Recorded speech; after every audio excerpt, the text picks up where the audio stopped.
everyone. Welcome to our Brachytherapy Basics webinar. I am so excited that we have today's guest speaker, Dr. Larry DeWerd, with us today. Dr. Larry DeWerd has had a long and distinguished career in medical physics, to say the very least. He became a fellow of the AAPM in 1998 and has received several Farrington Daniels Awards, as well as the Edith H. Quimby Lifetime Achievement Award, which he received in 2015.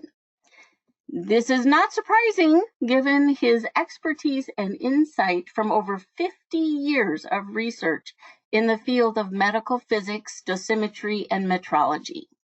He was also the director of the University of Wisconsin-Madison's ADCL for 24 years. Dr. DeWerd has served on numerous brachytherapy task groups, work groups, and subcommittees.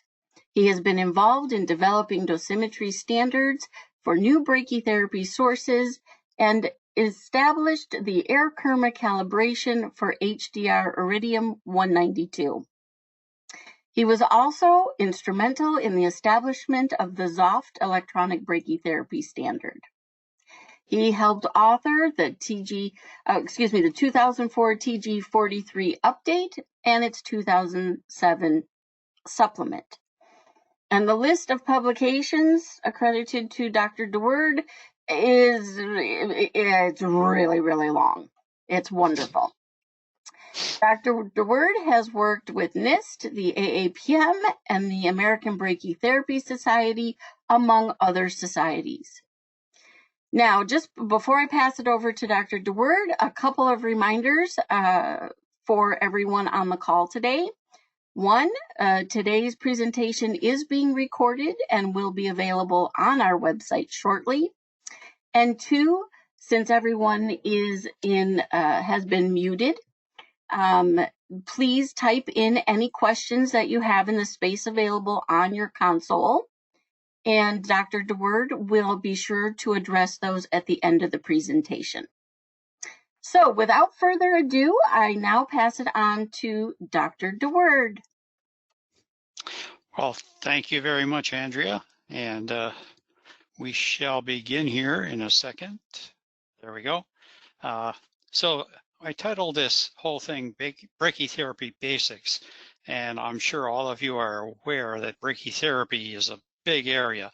So I'm covering a lot of material today, and so I'm only going to deal with photon sources, not any beta sources.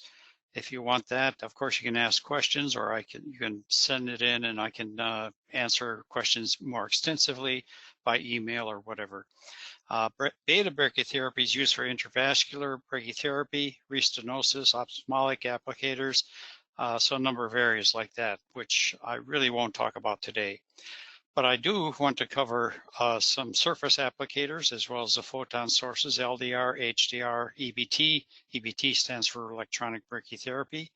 And most important for most of the audience anyway, is for the clinical physicist, we're going to discuss well chambers and how you measure the output of these sources. So first, to begin, photon sources are divided into two parts, low dose and low energy, or high dose and high energy. And this is a table that shows each one. So the low dose, low energy LDR seeds, these are iodine 125, palladium 103, cesium 131. These are the standard seeds that are out there. And I will mention primary calibration standards and talk just a little bit about them, only so you have a background to know what you are measuring and why you are measuring it.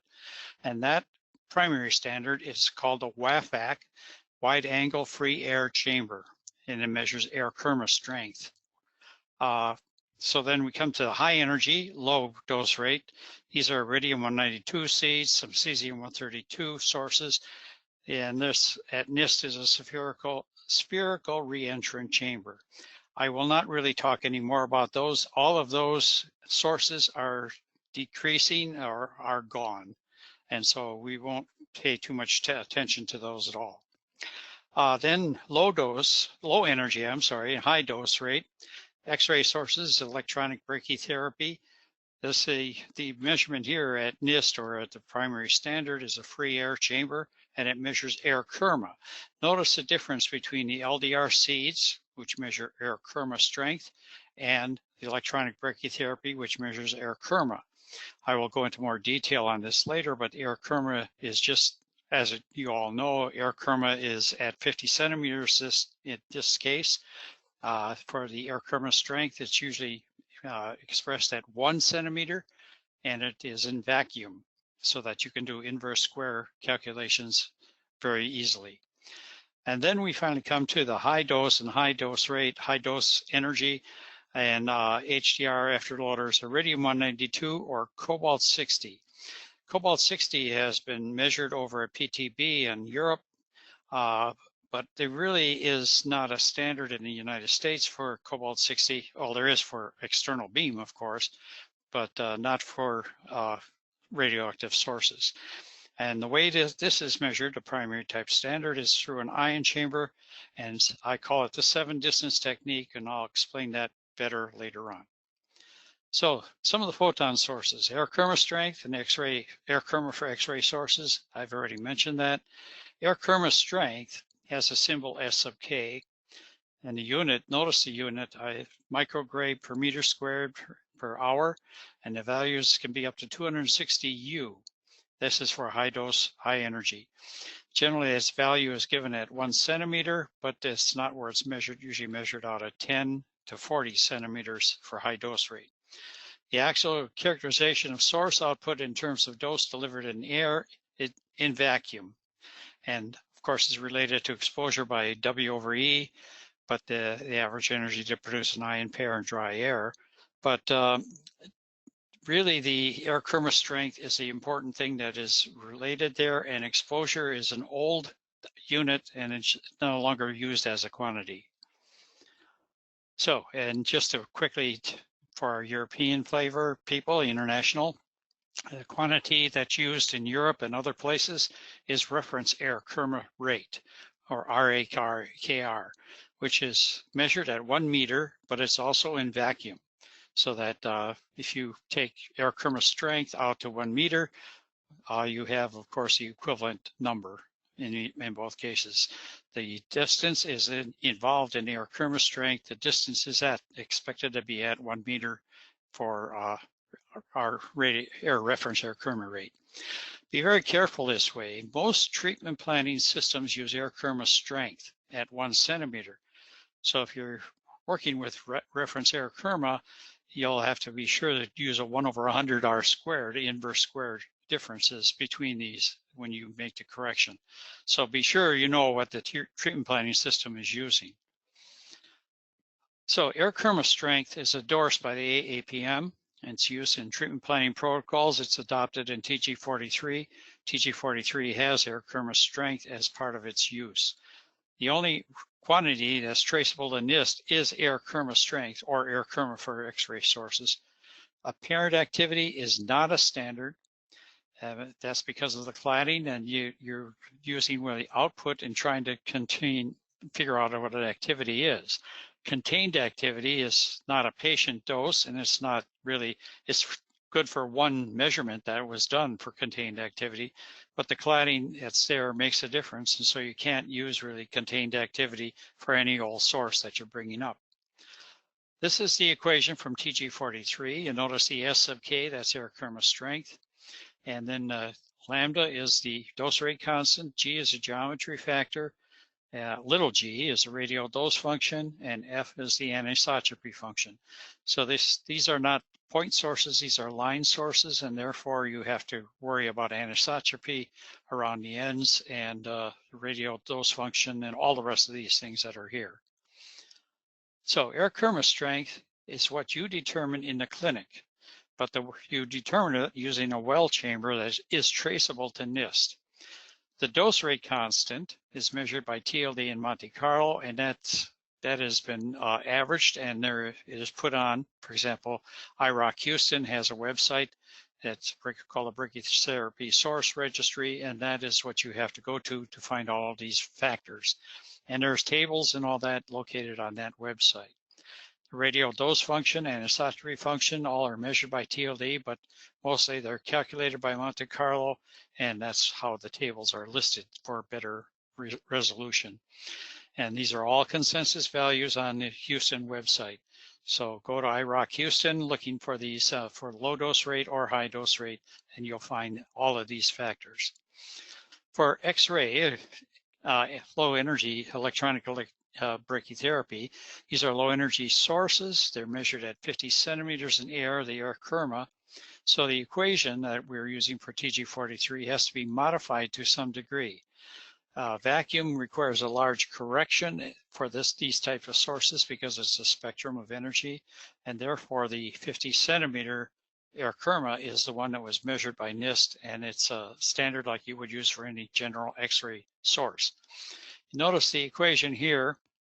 The air Kerma rate is given at 50 centimeters, and there's a chi value instead of lambda.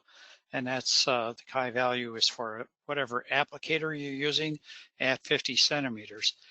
You'll notice the G, the geometry factor, is for really a point source because these are not really line sources that much as they are point sources.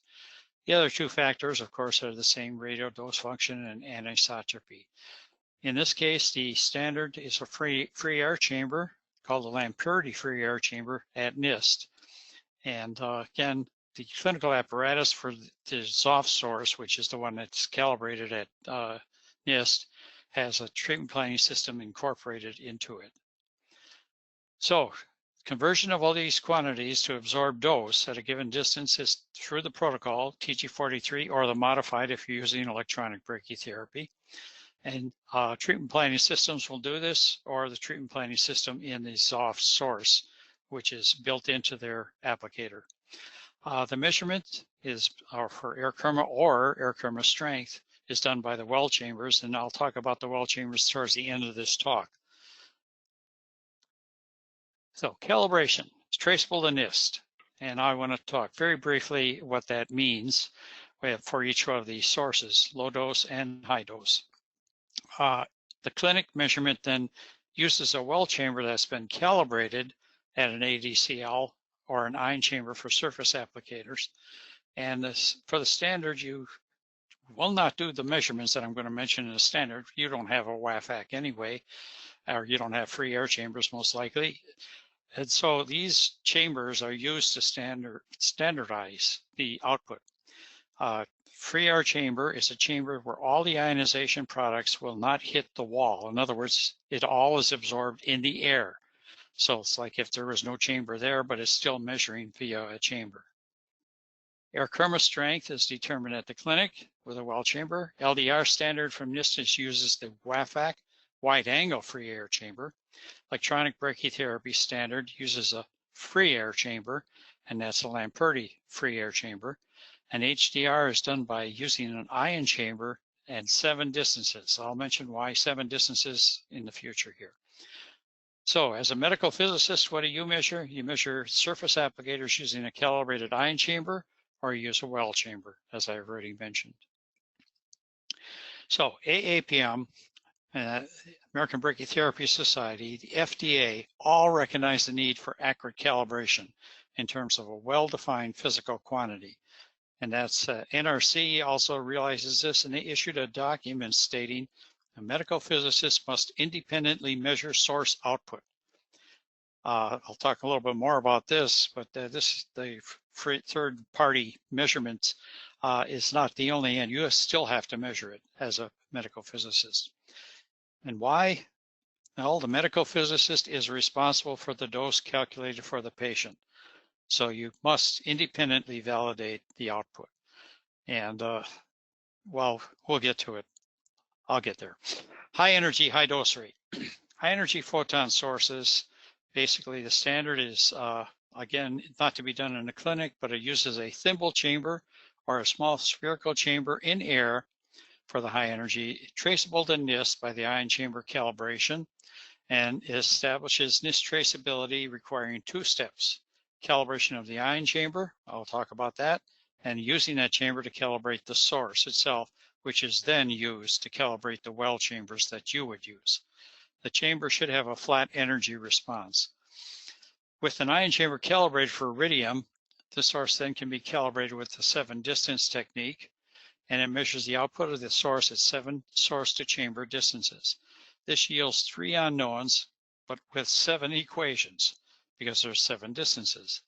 So there's a distance error and a scatter for determining these that we don't know. That's part of the 2 unknowns. The other one is the compilation of the whole thing. So a verified computer program was used to measure basically the Kerma strength, and it puts it into vacuum, of course. This is the apparatus that's used. You'll notice there's an alignment laser. Lines up with the source. That you can see where the source is up in the source catheter area. And you can see that there's a spherical ion chamber there, that in this case. And there's a laser on the side to mark 10 centimeters away. As I mentioned before, 10, 15, 20, 25, 30, 35, 40 centimeters are measured. Those are the 7 distances. And when you measure that, then you can use these 7 equations that are developed to solve for 3 unknowns. And so the primary radiation falls off as the inverse square. And what we don't know is the scatter, that's M sub S, nor the error in distance, if you want. We know it's 10 centimeters, and generally it's within plus or minus a 0.1 millimeter, but still to find out what that distance is when we set it up each time. So this is the equation to determine F, which F is basically comes out of the 7 distances. 35 solutions, and it's over redundance if you want to determine F. Once you determine F, or F average, you can then determine the Kerma strength by using this equation, where the Kerma strength, or K, Kerma in this case, is the N sub K, that's from the chamber, the value for the iridium, and the inverse square, and a delta T for time. You take the Kerma into vacuum for the Kerma strength. So there are basically, well, let me back up a minute. That is basically how the standard is set for HDR sources. This could be done for cobalt as well. If they wanted to sell cobalt in the United States, for example, it can also be done across the world. And this is what PTB did for their cobalt for sources in Germany. So there are 5 HDR sources on the market. I think there are still 5. And Monte Carlo modeling showed that there was a difference between them. We also did measurements with all these sources using a 7 distance technique for each one of them. This is published in the reference given there. And the first measurement was done in 1999, was originally based on the classic nucleotron source. And that classic source has been measured for over more than 24-year period. And each individual source has been compared to the other 3 versus 3 well chambers calibrated originally 24 years ago, and the calibration hasn't changed. For every one that we measure, it's always within 0.5%. So the value for the well chamber has always been the same for all 7 distance measurements for the source, within 0.5%. So if we look at the different sources that we measured, there's a classic neutron, and the percent difference at that point was 0.47. The nucleotron version 2, that's a new nucleotron, that's minus 0.1, etc. Various source, gamma med, flexus source, and Bravo, the variant Bravo, is supposed to be the same as the gamma med, although we did not measure that. Notice that if you take the average of all these sources, the average turns out to be minus 0.01%. So basically, the average is always the same, no matter what source you're using. This has been the standard in the United States, that we just have one source for HDR, one value, not more than one. Although there are differences, as you notice, 1%, for example, for the various source. And so you may want to have this change, but if you change that, remember you have to keep in mind you change the dose rate constant as well. And so there is, in the future, and you can watch, I don't know exactly when this will be, but the IAEA is going to put out a brachytherapy code of practice, and that code of practice, probably within a year or so, will state, if you're going to have these differences, how you handle them. There's a K, sort of a K sub Q that will take into account these differences. So, but when you average all these source models, they're the same within 0.01% compared to the 24-year-old value of the classic nucleotron. So we're using the same calibration factor, since all agree with certainly within 1%. And if we take the uncertainty of the measurements within 2%, we certainly feel that any afterloader is within the 2% uncertainty. We have compared here our original calibration back in 1999 with these places, NPL, PTB, NRCC, are all within a 0.5% agreement. So worldwide, we have a 0.5% agreement with all the HDR sources. So we're always within 1% of the mean. Maybe in the future, watch for this, especially the code of practice that'll come out. People may want to go to an individual calibration. I am developing a paper right now that tells US people what they have and what they could do in the future. Watch for that too. So using a well chamber calibrated in ADCL, you basically, here's the equation for air Kerma strength, the reading in your electrometer times the calibration factor correction, and the electrometer correction, and CTP, temperature pressure. And of course, when you do all that, you have the measurement of air Kerma strength you can plug into the treatment planning system and develop your dose constant. Low energy sources. Low energy, low dose rate. These again are photon sources. NIST has a traceable calibration using a free air chamber called a WAFAC, a wide angle free air chamber. The only difference here is it's a solid angle of 7.5 degrees, whereas a free air chamber is generally like a 1 centimeter opening or less. These are then, after being measured at NIST with the WAFAC, calibrated at the ADCL with a well chamber, transferred to the clinic via the well chamber. A medical physicist needs to calibrate their sources. If you have multiple sources, which generally is the case for LDR, up to 100 generally to be implanted, you must measure 10% of the sources. This is from a task group. I think it's task group 40 or task group 56. And measuring 10% of the sources, even if the third party has measured them, you still have to do that, or 10 sources if it was less than 100. So NIST air Kerma strength differs for different source models in this case because of the cladding, because of where the radioisotope is planted on the, either maybe a silver rod or something like that. So the cladding, etc., may change the output of these sources. So each one has its own calibration.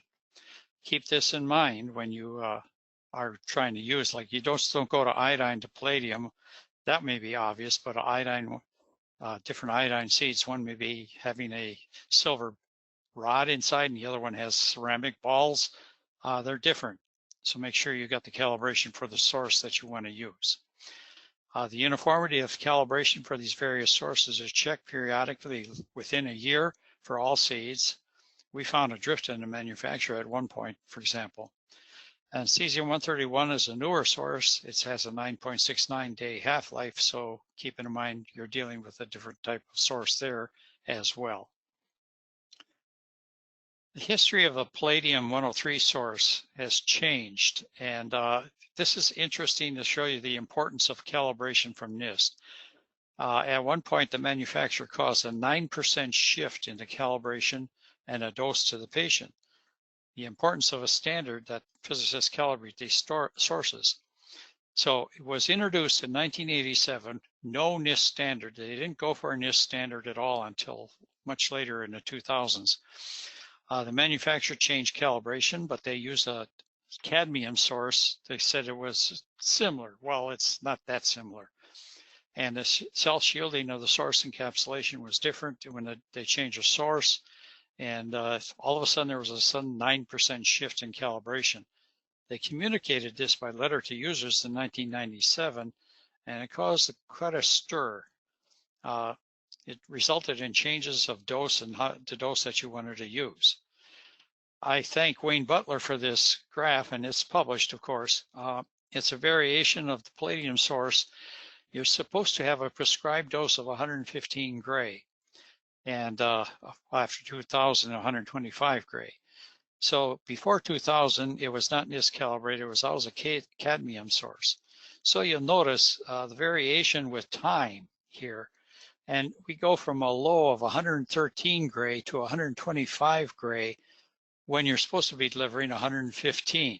So I suppose you average it out, you're fine, but that's not what's going on when you got a set of seeds that are reading actually 125 when you expect them to be at 115. It was calibrated at NIST.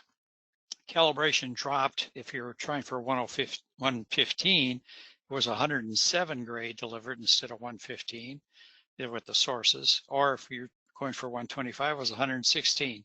So the manufacturer worked with NIST and finally ended up with delivering 125 gray and 115 gray when TG43U1 was developed. And that was in 2006, I believe. So since that time, they varied a little bit, but they've stayed where they should be mostly, and they've been constantly, yearly, been checked by NIST. So after a standard is established, it's transferred to the clinic using a well chamber, and then all sources can be measured using this well chamber. Keep in mind that the insert for the well chamber that you receive with your well chamber when you tell them what you want to measure is part of your calibration. The insert for LDR seeds has a stopper in it so that it ends up putting the seed in the center, the most sensitive part of the well chamber. If you have an HDR calibration, there is no insert, and you can swing it all the way through. You have to find the maximum in that case. If you have electronic brachytherapy, it's a totally different insert. So make sure you have the insert for what you want to use, the appropriate insert, and have it calibrated with that insert. If you break your insert, you have to get a new one, but you have to have recalibration. You just can't substitute. It doesn't work. So the construction of the sources differ, the spectra differs, and therefore you have a calibration coefficient for the well chamber depending on your source for LDR. And here's a TG40 is the one that says clinical calibration of at least 10% of the seeds prior to implant for every implant. Clinical calibration agreement with the manufacturer to within 3% of the batch mean, maximum 5% deviation from the mean. So what happens if it's more than that? You are responsible for verifying the manufacturer calibration. What do you do if you're different? I think I've got that. Yes, action. The AAPM really leaves it up to the discretion of the medical physicist whether you're going to use manufacturers or your measured value in performing dosimetry calibrations. Butler talks about what the difference is here and all that. Personal opinion. This is my opinion. Let's state it very strongly here, my opinion. You measured it. Why not use what you've measured? Why depend on a manufacturer who things could have been different than what your measurements are, especially for HDR. When you're doing HDR, you measured it, use your measurement.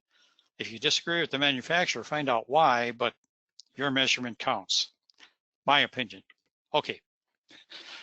Frequently asked questions about LDR. Which instruments can be used? Some people have tried using nuclear medicine counters. By that I mean dose calibrators, etc. Wrong source holders. Those are meant for liquid sources, and they're basically vials, etc. You are not measuring what you think you're measuring with those.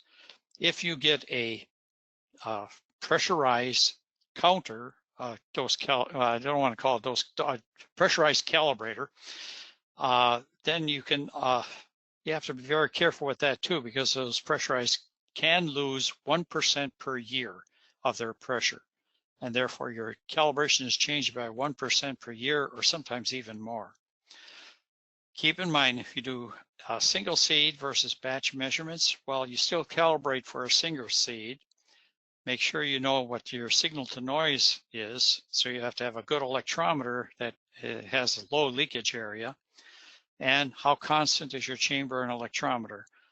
We know that the chambers and electrometers are very constant. Electrometers generally within 0.1%, chambers within 0.1% over periods of time, more than 2 years time especially. Please regard this last bullet. Need to understand what you are measuring. What seed, what are you doing, what manufacturer, what is it traceable to? If it's not traceable to NIST, you basically don't have any consensus values that you can worry about. Third-party calibrations, last time I'll talk about this. Pharmacies, third parties been calibrating these. It violates your physicist's calibrating sources. So AAPM has made a recommendation that if there's a needle or pharmacies calibrating, that they send you batches of seeds that you can calibrate in addition to what they've probably put in sterile needles. So make sure you have a needle that you can unsterilize if you want or whatever. You want to do an independent check, obviously.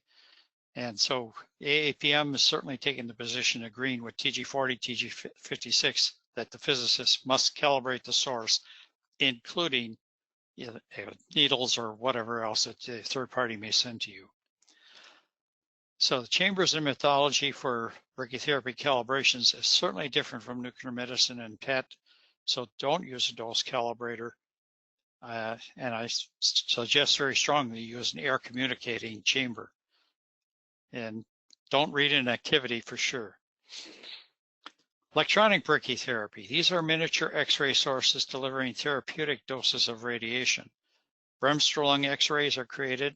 They treat target electrons onto high Z targets, gold or tungsten. No radionuclides. So this changes all your NRC regulations. You don't have to worry about materials license or any of that. So regulatory requirements are different. Commercial units basically have units or energies ranging from 30 to 90. They have adjustable dose rates, tube currents, but basically like soft has soft is XOFT. They've settled on 50 kVp, just one energy. There's less shielding required, obviously, because of low energies. And there's only one company, Soft, that has a NIST traceable standard based on a free air chamber. And that is Soft. There's called the Accent X-ray source. It's a disposable source after it wears out, but some of these can last a long time, especially their new source. And the FDA cleared these sources for anywhere in or on the body where radiation is indicated. They run at a 300 MA, 1 gray per minute at 3 centimeters. And again, this is the only one that has NIST traceability. This is a source, a bare source, and you can see it glows in the air. Of course, it doesn't last very long that way, but you can see what it looks like for fun. There's a source on the finger, and you can tell that it's obviously a very small source to be inserted into therapy, inserted in the body in some way. This is the medical unit. It contains a well chamber inside. You can get a separate well chamber if you want to measure the source by yourself instead of this, but they use the well chamber so they can feed in the air Kerma the value to a treatment planning system that's also part of their unit. It has a spectrum, and these are low energy X-rays. You can see there's a spectrum for it. It has the entire Bremsstrahlung spectrum, including all the K lines and L lines, etc. So in 2014, NIST introduced a new source strength metric of air Kerma rate in air when they measured this for the, as opposed to air Kerma strength. This is not in vacuum. So the NIST standard uses a Lamperti free air chamber. So you treat this air Kerma the same way you would an X-ray source if you were measuring X-ray sources. Air Kerma rate at 50 is measured instead of air Kerma strength. You need to modify the equation as I already showed you. The measurement is done by, in this case, the M value, the N sub K, or the N sub K is for the well chamber, electrometer, and pressure temperature. So this is the modified equation again, and it's applicator specific. So that's why the I is there as a subscript. You determine parameters. They have some, for example, for gynecological cases, they have different shielding things, that inserts and so on. This has been determined, and papers have been written, and especially on the new source, there's a paper that's finally coming out in Brachytherapy, the journal Brachytherapy, that gives you values on this. So soon the new source that they have here will be on IROC Houston. And this is the new source. It's called the S7600. The difference between that and the old source that they had as the 7500 was a different cooling liquid. using Galden instead of water because the sources failed with water at a sooner time than the Galden. Galden, some sources have been going over a year now. So that problem of the past is, they're hoping, is gone. There's about a 14% difference though between the Galden and the water. And so make sure you know what source you're using, of course. And Adam Walter is one of my graduate students, and as I mentioned, these papers coming out very soon, and there have been prior papers on this. NIST is supposed to be measuring this all the way back about 2020. I think they had the sources, but COVID and everything else got in the way. They should be measuring this source for a traceable standard in 2023. Surface applicators. Very briefly on this, if you're using a surface applicator for skin lesions and so on, Nucleotron Variant HDR sources. Soft also has electronic brachytherapy sources for skin, mostly for skin lesions or surface, any other surface you want. Prior sources are basically measured by a well chamber, but that was not the way to do it.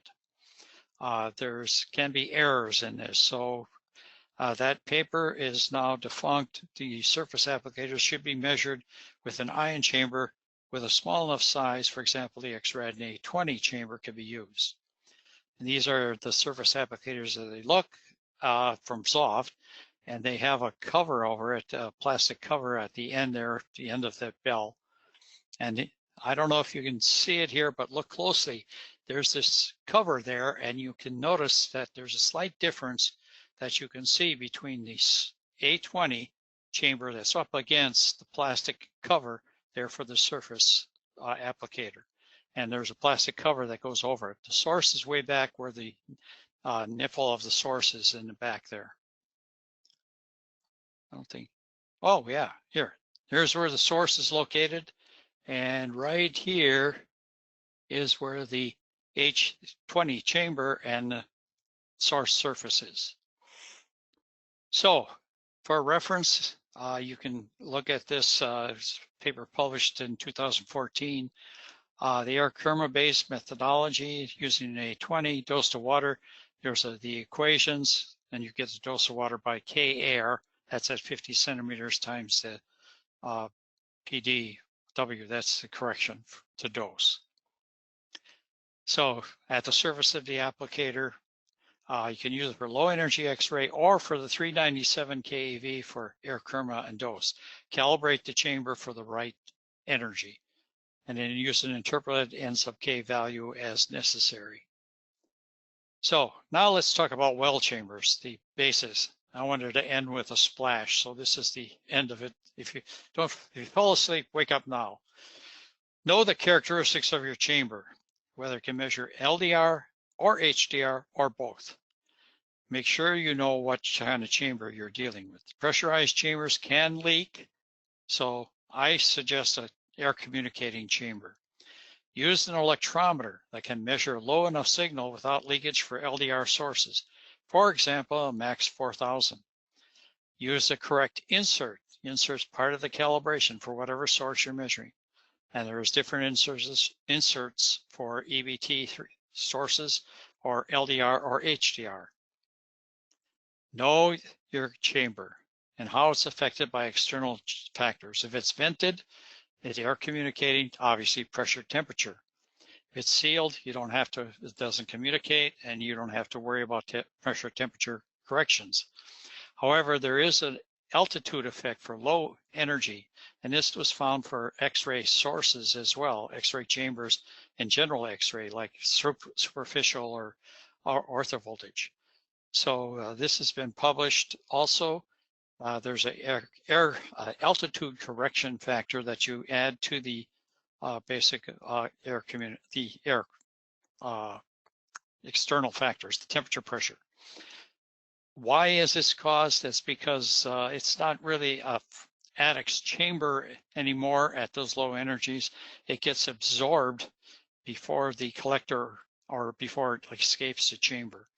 And so therefore you have to make a correction for altitude, less pressure inside the chamber, less more of a correction. This is a well chamber, for example. This is the HDR 1000 chamber, and it has the insert. I think that's for the HDR. Sure looks like it to me. Anyway, there it is. So after you establish a standard, in other words, for your chamber, you get a correction. This standard is transferred to the clinic using this well chamber. All sources are measured using a well chamber. The insert's part of the calibration, and LDR sources, altitude. Keep these points in mind when you're doing this. And if you need the reference for the altitude effect, just write to Standard Imaging email or whatever, and I'll send it to you. I'll get it to them. Use the well chamber calibrated in ADCL. We assigned an NSK or an NK in the case of the electronic brachytherapy. And this is the standard equation again, the reading times the correction coefficient for electrometer and temperature pressure.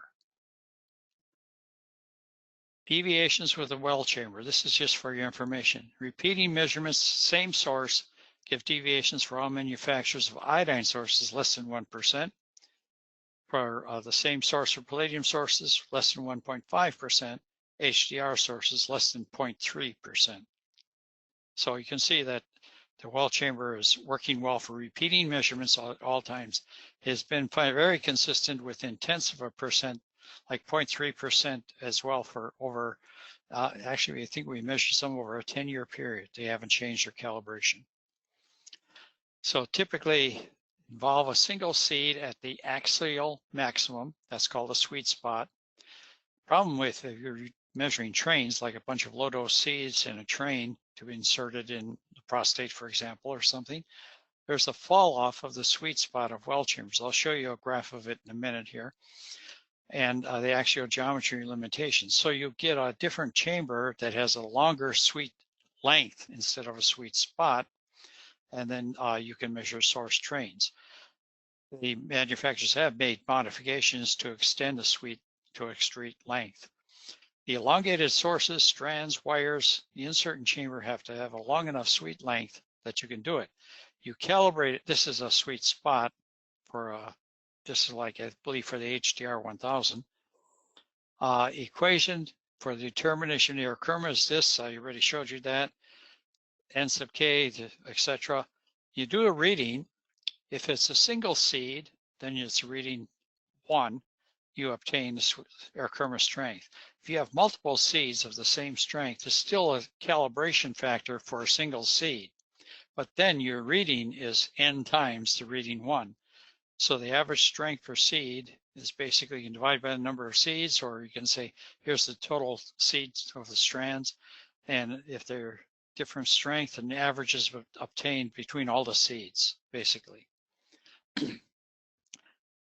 There's been constant questions. Can we measure through a needle? No. That's a simple answer. Variation of thickness of needles, manufacturer tolerances of needles, sources can have 15% variation depending on the needle. So you cannot measure in a needle. Would be nice, but of course the manufacturer is not worried about it. They stay within their tolerances for the needle thickness, but it's unfortunately 15% variation in tolerance. So statistics for recalibration well chambers. Here's the data for the paper that I mentioned. 0.2% repeatability after 2 years, basically. So in conclusion, use a calibrated well chamber. Easy calibration for sources. Calibration factors necessary for each source type. Actually, it should be calibration coefficient, sorry. This results in a measurement of air Kerma strength or air Kerma, in whichever you're doing. And for surface applicators, get a calibrated ion chamber. Now, I must say that since this has been a very involved, I'm reviewing all brachytherapy, a whole section of therapy. Unfortunately, I had to go very quickly. So if it was too quick, go back. I'm sure you could go online and find the slides. Ask me any questions you want, and I certainly am happy to answer any questions now.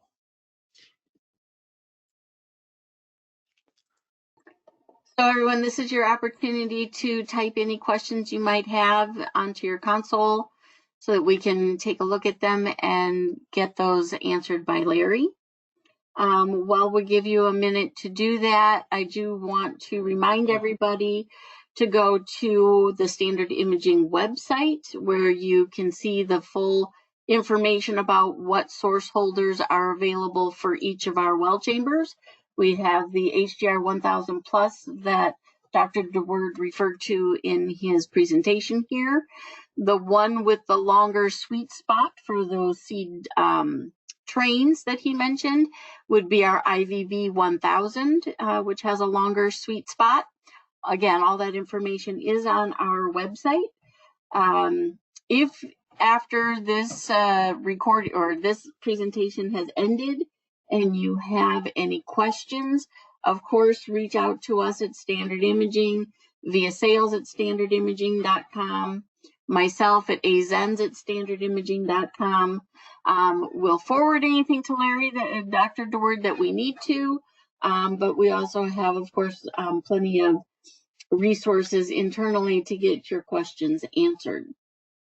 So very quickly, Maria, if you're still online, you can hear me, but you can't see anything. Go online and look at the slides. I'd be happy to answer any questions you have after that, Maria. Hi, I hope you're doing well. And yes, you know, as stated at the beginning of this presentation, we recorded this, and the recording will also be sent out to anyone who registered and attended this webinar. And we will also make it available on our website as a future resource that you can come back to as needed. Okay, Larry, Dr. DeWerd, do you see the question that came through here? Question. Yep. If a third party has assayed, we still need to check 10% of the seeds? The answer is yes. So the AAPM has said that manufacturers who do this, third party people, they should provide you 10% of the seeds separate or some way that you can measure 10% so that you can agree with them. And if you don't agree with them, you've got a problem. In other words, you've got to call them up and say what happened or whatever. Keep in mind that they may, well, let me state it this way. You have no control over how they have continued to maintain their calibration, whereas you know exactly how you've maintained your calibration. So therefore, checking 10% of the seeds, yes, that's what the AAPM recommends. They do not, quote, require it. It's not a law, but there you are. Okay, next question. What are your backscatter considerations for using a well chamber? I've heard 25 centimeters away from walls. For HDR iridium, the answer is yes, 25 centimeters at least. And when we do it at the ADCL, we have, I think it's 4 or 5 meters away. We have a big room, obviously. But 25 centimeters from any wall or floor is sufficient. Any other questions?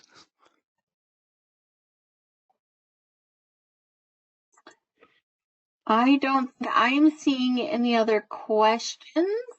So if something gets typed in after we basically end this, we'll make sure that we get answers out to you. I can't, is there anything else, final words from you, Dr. DeWerd? No, I apologize if I went over too much material too quickly. So, there's one more question that just came up. Okay. When we are measuring multiple seeds together, what about the self-attenuation? Hopefully it's all accounted for in your measurement, but that's absolutely certainly there. Of course, when you measure them in your well chamber, you're measuring just one strand. So hopefully they're not overlapping. If they are, you probably want to separate that out. But just measure one seed at a time otherwise. Oh, another one. Great presentation. Loved it. A lot of information. Definitely revisiting slides. Okay, well, thank you very much. Okay, so since I don't see anything else coming through, I think we can end it there. I just want to give a final thank you to Dr. DeWerd. Great information from a true expert. And we at Standard Imaging thank him for his time, and we thank all of you attendees for taking the time out of your day for this important brachytherapy talk. So I wish everybody a fantastic rest of the day wherever you are in the world, and I hope you'll join us again next Thursday, which will return to our normal time slot of 10 a.m. Central for the next webinar in our series. Take care, everybody, and thanks again. Bye-bye.